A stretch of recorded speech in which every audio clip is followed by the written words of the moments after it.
Armored Core 6 Fires of Rubicon is the latest release in a dormant FromSoft series that also bears the name Armored Core. This series was considered dead until FromSoft's unexpected announcement at the Games Awards in 2022. Fans of this series rejoice as there had not been an Armored Core game since Armored Core 5 in 2012.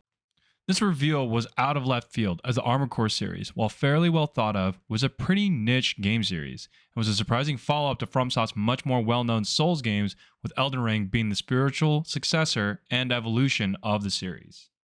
So how does it shape up? Is it worth your time? Is this Elden Ring, but with mechs?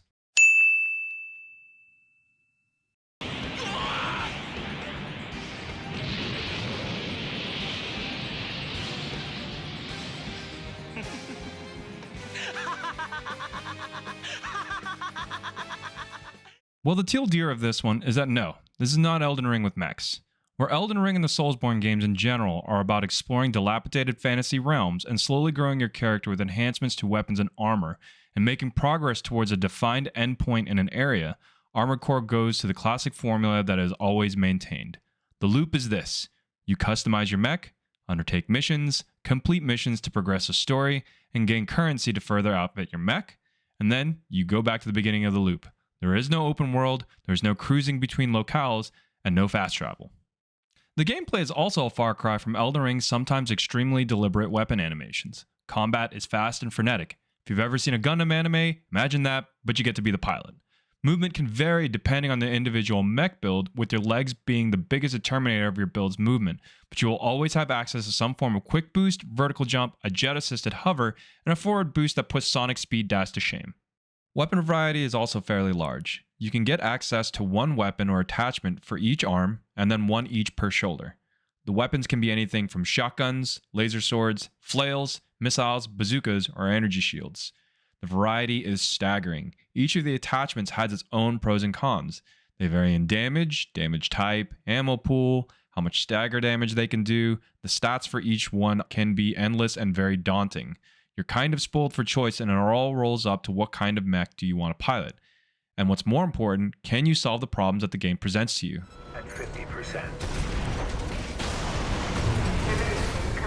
He was super weird there. Mech parts that are unlocked as you progress through the mission structure are not really upgrades in the traditional sense. They are giving you more options for potential solutions to a problem that you're having in a particular mission. While there are some parts that are definitely objectively worse than anything else in the game, for the most part, builds are meant to be fluid, are determined more by what problems you need to solve and what your preferred playstyle is. It is very much encouraged that if you are having problems with a fight, analyze what is not going well for you and then adjust your build accordingly by changing your legs, increasing your health pool, or changing your armament to better suit the ranges or features that the boss has.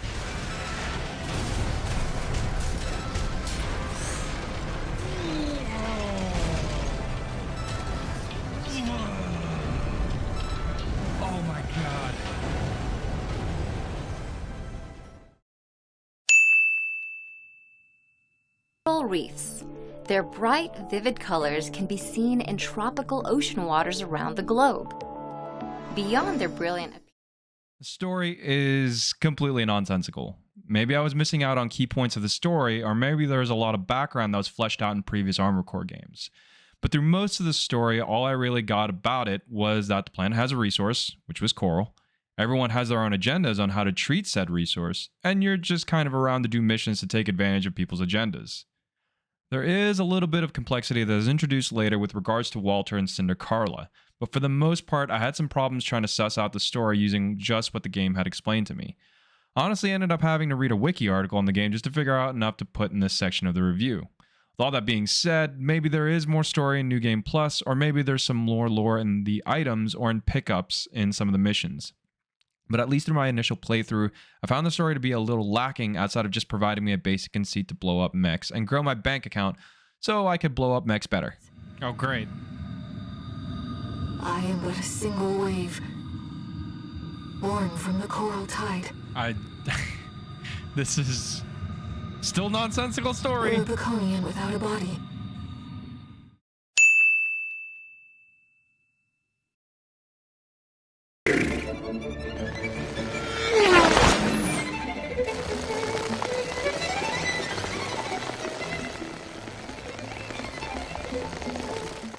The game looks fantastic. The sense of scale that this game does is really staggering, with some of the more memorable moments being where I'm having to fight a gigantic robot thing or running along the deck of an airborne ship.